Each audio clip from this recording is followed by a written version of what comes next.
Hello students, good morning. It is the class of CP Singh sir and online class.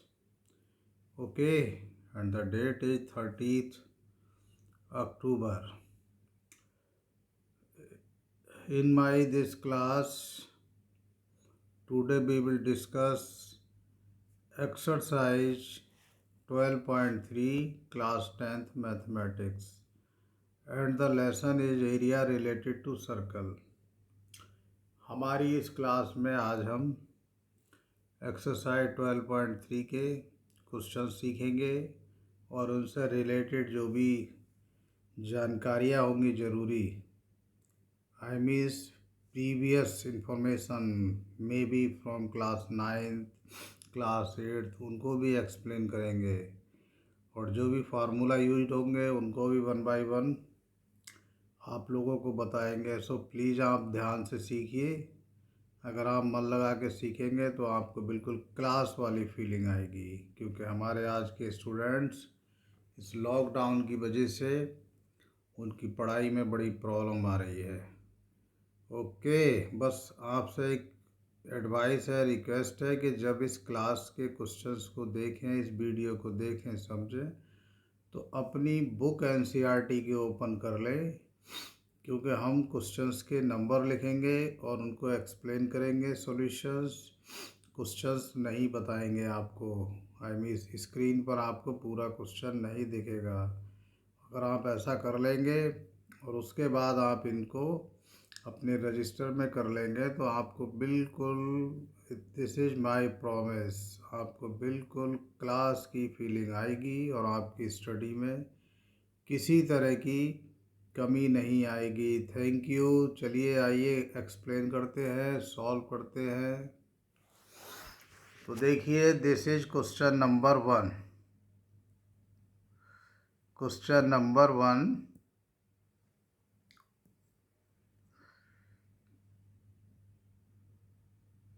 Question number 1, exercise from exercise 12.3। यहाँ रह गया है लिखने से, कोई नहीं, यहाँ लिख देते हैं एक्सरसाइज 12.3। ओके, समझ गए। तो देखिए, हम क्वेश्चन को एक्सप्लेन करते हैं। In this question there is a circle RPMQ, this whole blue colour का जो दिखाया ये सर्कल गिवन है क्वेश्चंस में figure. RQ is the diameter of this circle and O is the centre. PQRQP is a chord.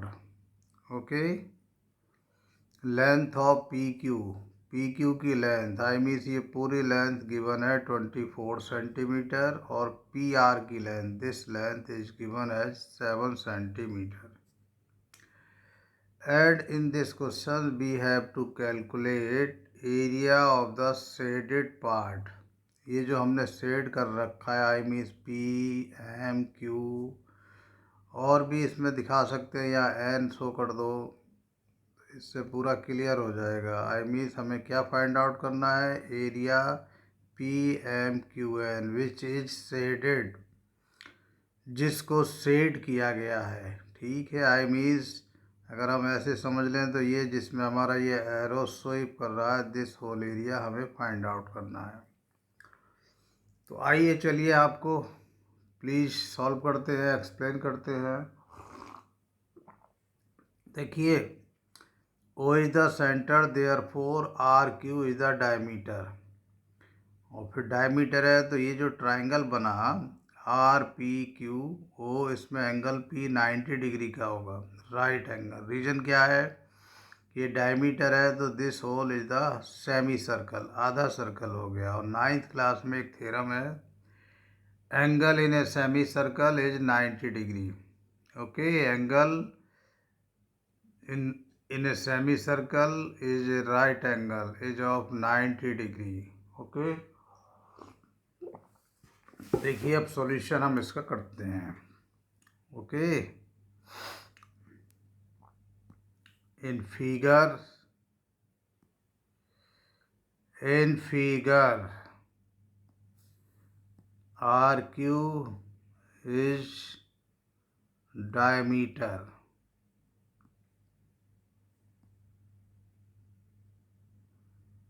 Diameter of circle.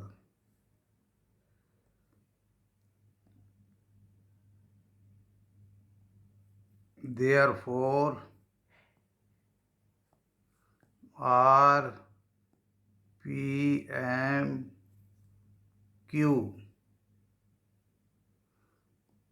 is a semicircle. कैसा circle है? Semi का मतलब होता है आधा circle, semi circle. It means angle P is 90 degree. Okay, reason क्या है कि angle in the semi circle is 90 degree. उतना रीजन लिखना ज़रूरी नहीं है, बस आपको आना चाहिए, क्योंकि ये 10th क्लास का क्वेश्चन है। अगर ज्योमेट्री की बात होती तो आपको एक्सप्लेन करना ज़रूरी है। बस आपको आना चाहिए। You should know that this angle is the angle in the semi circle. देखिए, सेमी सर्कल में जैसे ये भी एंगल बन सकता है। कौन सा है? ये हम बना करके भी दिखा सकते हैं। कितने भी एंगल बना लो, सपोज ये बना लिया हमने तो ये भी 90 डिग्री होगा। और कोई बना लीजिए, ये बना लीजिए, ये भी 90 डिग्री होगा। ठीक है, तो ये लॉजिक है। क्लास 9th में हम ज्योमेट्री में पढ़ते हैं, वहाँ प्रूव भी करते हैं कि angle in the semi circle is a 90 degree. जब 90 डिग्री हो गया तो ये जो ट्राइंगल है, it means triangle RPQ is a right triangle. कैसा ट्राइंगल हो गया ये? Right triangle, right triangle.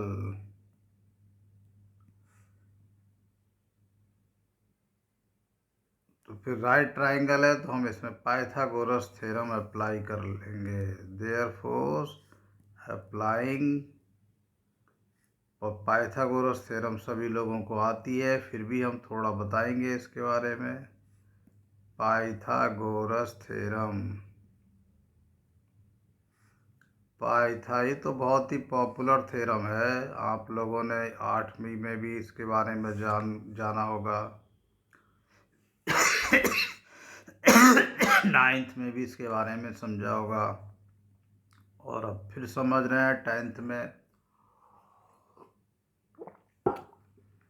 जो लेसन ट्राइंगल है उसमें भी इसको पढ़ते भी हैं और इसका प्रूफ भी करते हैं। Theorem in triangle RPQ। तो देखिए, पाइथागोरस थ्योरम क्या है कि जो भी 90 डिग्री है, ये 90 डिग्री है, तो इसके जो अपोजिट साइड हुई RQ, ये हो गई हमारी hypotenuse. And according to Pythagoras theorem, hypotenuse RQ का स्क्वायर होगा is equal to RP square plus PQ square. और हमारे पास PQ की वैल्यू है और PR मीन्स ये वैल्यू है। ओके, तो हमारे पास, हमें पहले RQ निकालना है इससे। ओके,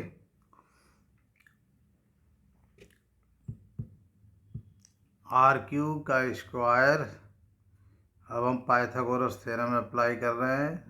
RQ हाइपोटेनस है तो उसका स्क्वायर होगा is equal to RP square और प्लस PQ स्क्वायर।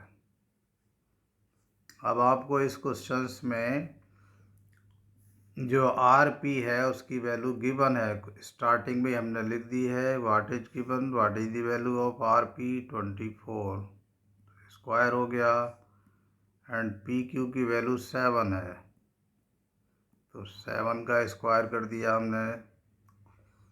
ओके, तो अब देखिए, इसमें थोड़ा सा एक उल्टा हो गया है। RP की वैल्यू नहीं, उल्टा कुछ नहीं हुआ है, बिल्कुल ठीक है। आर पी थोड़ा सा उल्टा हो गया, उसको ठीक कर लेते हैं। आर पी की वैल्यू 7 है और पी क्यू की वैल्यू कितनी है? 24।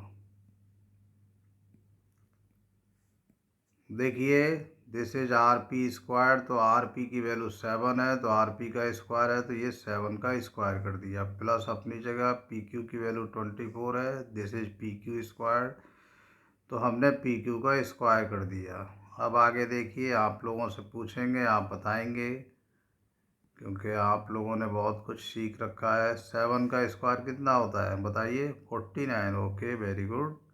24 का स्क्वायर कितना होता है? 576। वेरी गुड, आपने तो बता दिया। तो मुझे उम्मीद है आप बहुत अच्छे से कर पाओगे। 49 और 576 को प्लस करेंगे तो आएगा 625। इतना आप जानते हैं। 49 में प्लस करोगे 576 को 625, और किसी भी बच्चे को स्क्वायर की जानकारी भी नहीं हो तो 7 स्क्वायर कैसे होगा? 7 की 7 से मल्टीप्लाई, 7 7 जा 49। In the same way 24 square means 24 की 24 से मल्टीप्लाई। चलिए मैं करके भी दिखा देता हूँ। हमारी कोशिश ये है कि किसी भी बच्चे को ऐसा ना हो कि ये क्वेश्चन समझ में नहीं आए। 7 स्क्वायर का मतलब होता है 7 की 7 से मल्टीप्लाई, 49 आ गई। ओके, इन दी सेम पे आप किसी भी नंबर का स्क्वायर फाइंड आउट कर सकते हैं। अब देखिए क्या है, ये आर क्यू का स्क्वायर है, तो ये 625 का स्क्वायर होगा। किसका स्क्वायर होगा? 25 का। अब किसी बच्चे को समझ नहीं है कैसे होगा, तो बात वही है, उसका एक तरीका, कई एक तरीके हैं। 625 के आप प्राइम फैक्टर्स कर लीजिए। प्राइम फैक्टर्स 5 बन जा, 5 2 जा, 5 5 जा, फिर 5 से these are prime factors of 625। Okay, जब लास्ट में 1 आ जाएगा तो बस एंड हो जाएगा। और समझ लो हमें यहाँ पर प्राइम नंबर ही लेनी है, और ये एक तरह का डिवीजन ही होता है जो ओरल है। कुछ बच्चे मिस्टेक से इसको कह देते हैं सर एलसीएम कर रहे हैं। It is not LCM. LCM में हम ये करते हैं, इसलिए कुछ बच्चों के माइंड में सेट हो जाता है ये एलसीएम है।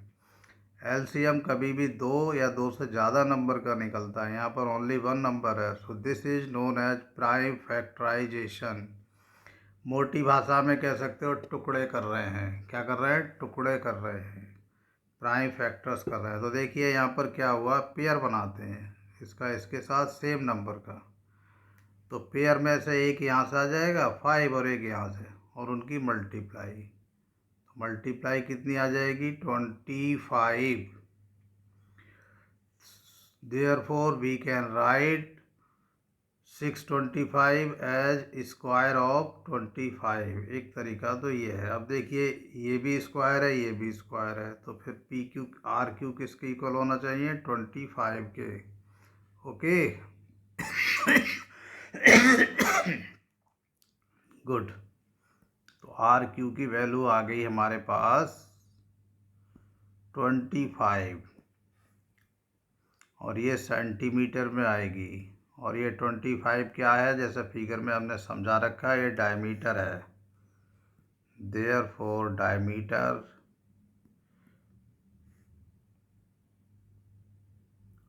डायमीटर ऑफ सर्कल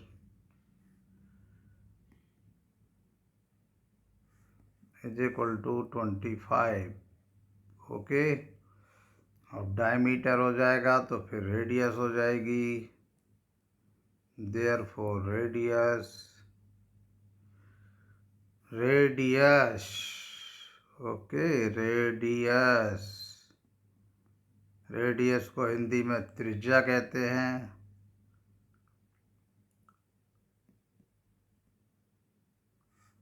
त्रिज्या को 8 से लिखते हैं, तो ये हो जाएगी 25/2। ओके, समझ में आ रही है बात? अब हमें निकालना है जो शेडेड पार्ट है उसका एरिया। तो इसके लिए क्या करेंगे, हम पूरे सेमी सर्कल का एरिया निकाल लेते हैं।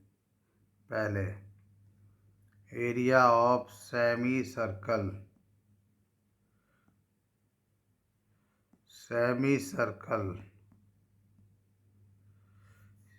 तो सर्कल का एरिया का फॉर्मूला होता है पाई आर स्क्वायर, और सेमी का मतलब होता है आधा, और आधा है तो यहाँ पर 1/2 से मल्टीप्लाई कर देंगे। तो अब ये सेमी सर्कल का एरिया होता है। देखो मैं फिगर में भी आपको दिखा देता हूँ फिर से, ताकि आपके माइंड में कोई डाउट ना हो। ये है semi circle R P M Q R, इसका हम एरिया फाइंड आउट कर रहे हैं। उसके बाद इस ट्राइंगल का एरिया फाइंड आउट कर लेंगे। ये 90 डिग्री है तो इसको बेस ले लीजिए, और ये परपेंडिकुलर, तो 1/2 बेस इंटू परपेंडिकुलर, ये हाइट से इस ट्राइंगल का एरिया आ जाएगा। फिर इस पूरे सेमी सर्कल में से इस ट्राइंगल का एरिया माइनस कर देंगे तो ये शेडेड पार्ट का एरिया आ जाएगा। बस सिंपल सी बात ये है। बट प्लीज़ थोड़ा पेशेंस रखिए, कैलकुलेशन भी आपको हम प्लीज़ पूरा कर रहे हैं कंप्लीट, तो आपको थोड़ा कॉन्फिडेंस अच्छा बिल्डअप होगा। आई की वैल्यू 22/7, और लिखते हुए हम कम एक्सप्लेन करते हैं। उसका रीज़न है कि आप प्लीज़ अपना माइंड लगाइए कि सर क्या कर रहे हैं और कैसे आ रहा है। अगर बाद में जब हम बताएं और आपको आपकी जो सोच है बिल्कुल करेक्ट निकले तो बहुत अच्छी बात है। ठीक है, अब देखिए हम आपको एक्सप्लेन करते हैं। पाई की वैल्यू 22/7, 1/2 अपनी जगह, ये मल्टीप्लाई है 1/2 की। आर की वैल्यू ये देखिए, रेडियस कितनी है 25/2। अब ये स्क्वायर है तो हमने 25/2 को 2 टाइम्स लिख दिया। ओके, अब देखिए क्या करते हैं। इस 2 से कैंसिलेशन हुआ 22 का, 2 बन जा 2, 2 बन जा 2। ओके, और कोई भी कैंसिलेशन नहीं है। इज इक्वल टू क्या हो जाएगा भाई हमारे पास, चलिए आ गया है तो कलर भी चेंज कर लेते हैं। 11 into 25 into 25 whole upon 7 into 2 into 2। देखिए कैसे आया, देखिए 1 की मल्टीप्लाई करेंगे 11 से, 11 आ गया, तो ये आ गया मल्टीप्लाई 25 मल्टीप्लाई बाई 25 अपॉन में 1 की 7 से मल्टीप्लाई करोगे 7 टाइम्स 2 टाइम्स 2 टाइम्स मीन्स भी मल्टीप्लाई होती है। अब आपको इतना काम अपने आप करना है।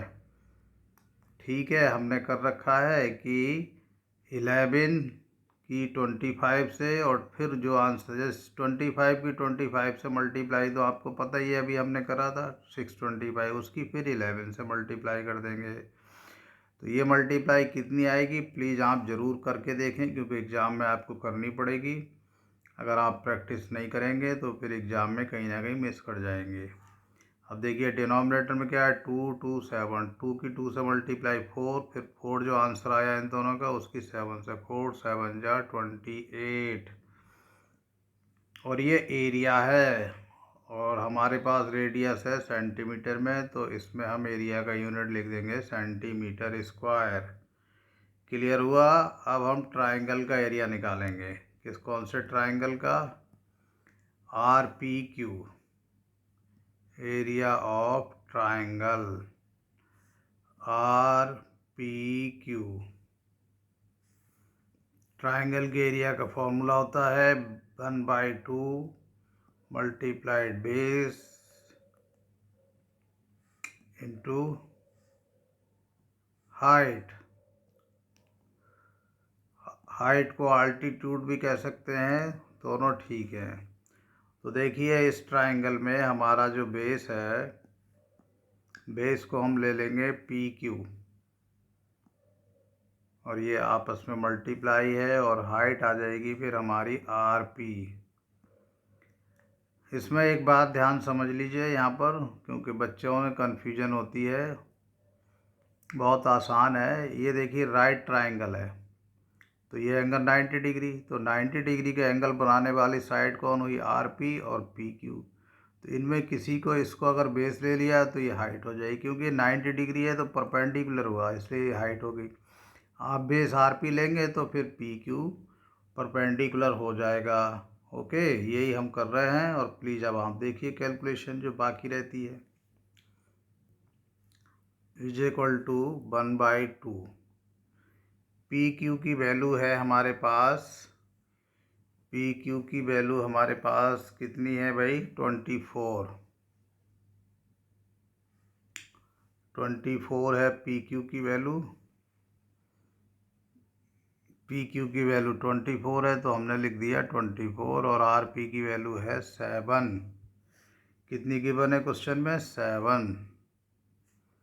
ये वैल्यू देखो, पी क्यू की वैल्यू क्वेश्चन में गिवन है 24 आ गया, आर पी की वैल्यू 7 और मल्टीप्लाई मल्टीप्लाई। ओके, अब इसमें एक बात और देख लीजिए, आपको भी अच्छा लगेगा। लोग कलर चेंज कर देते हैं। ये 2 अपॉन में है तो 2 बन जा 2 और 2 से ये 24 12 टाइम्स। कैसे?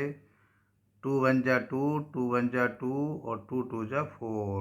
ओके, वेरी गुड, वाह भाई वाह, आप तो एकदम समझ गए। अब देखिए हम क्या करेंगे इसमें। अब हमें ऊपर न्यूमरेटर में 1 की मल्टीप्लाई 12 से 12 आएगी, फिर 12 की, फिर 7 से। 12 7 जा 84।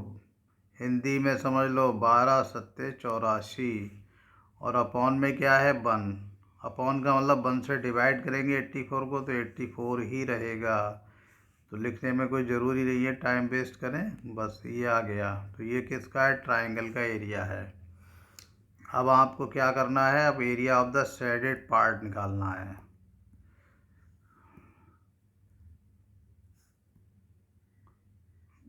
Therefore, area of shaded part, area of shaded part, part कहिए या रीजन कहिए, दोनों ही बातें ठीक हैं।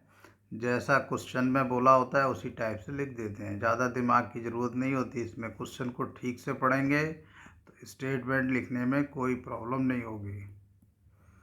ठीक, क्या होगा? एरिया ऑफ सेमी सर्कल, जो सेमी सर्कल है उसका area. Semi circle, semi circle means आधा circle, minus area of triangle. ऐसे लिख दो, ब्रैकेट में ट्राइंगल का नाम लिख दो, आर पी क्यू। ओके, अब देखिए एरिया ऑफ सेमी सर्कल कितना है, कितना आया है हमने कैलकुलेट कर रखा है तो वो हम लिख देंगे। 6875 हमारे पास आ चुका है पहले, और अपॉन 28, और माइनस एरिया ऑफ ये जो ट्राइंगल है आर पी क्यू, इसका एरिया आ गया है 28, नहीं सॉरी 84 आ गया है, तो 84 कर लेंगे। ओके, अब देखिए अगर यहाँ पर कोई रूट वगैरह होता, इसमें इसमें नहीं होता तो यही छोड़ सकते थे, लेकिन इसको क्या करेंगे, थोड़ा सा सॉल्व कर लेंगे। 84 को हम लिख सकते हैं 84/1। क्यों करा है ऐसा? क्योंकि इसमें देखिए न्यूमरेटर भी है और डिनोमिनेटर, या नहीं है तो हमने डिनोमिनेटर 1 कर लिया। अब क्या करेंगे हम? 28 और 1 का एलसीएम लेंगे। कितना आएगा? 28 और 1 का एलसीएम 28। यहाँ पर क्या आएगा भाई? इस 1 से 6875 की मल्टीप्लाई, तो यही आ गई। ओके, और माइनस यहाँ पर क्या आएगा भाई? इस 28 से 84 की मल्टीप्लाई आ गई। वो कितनी होगी भाई? 2352। आप करके देख लेना। ओके, और अभी एक चीज़ और एक्सप्लेन करेंगे, फ़िलहाल आप समझते रहिए, अपना माइंड भी लगाने में कमी मत छोड़िए। सपोज हम सब्ट्रैक्ट कर रहे हैं तो आप तुरंत सब्ट्रैक्ट करके देखिए। इनका सब्ट्रैक्शन आएगा 4 5 2 3। कैसे आ गया देखो, 5 में से 2 माइनस करा 3, 7 में से 5 माइनस करा 2, 8 में से 3 माइनस करा 5, 6 में से 2 माइनस करा 4। वेरी गुड, एकदम करेक्ट आ गया भाई, ये एकदम करेक्ट आ गया ये तो। और अपॉन में क्या आएगा? 28। अब इसमें कैंसिलेशन है नहीं, क्योंकि देखिए ये लास्ट में ऑड नंबर है और ये तो इवन नंबर है, तो कैंसिलेशन होगा नहीं।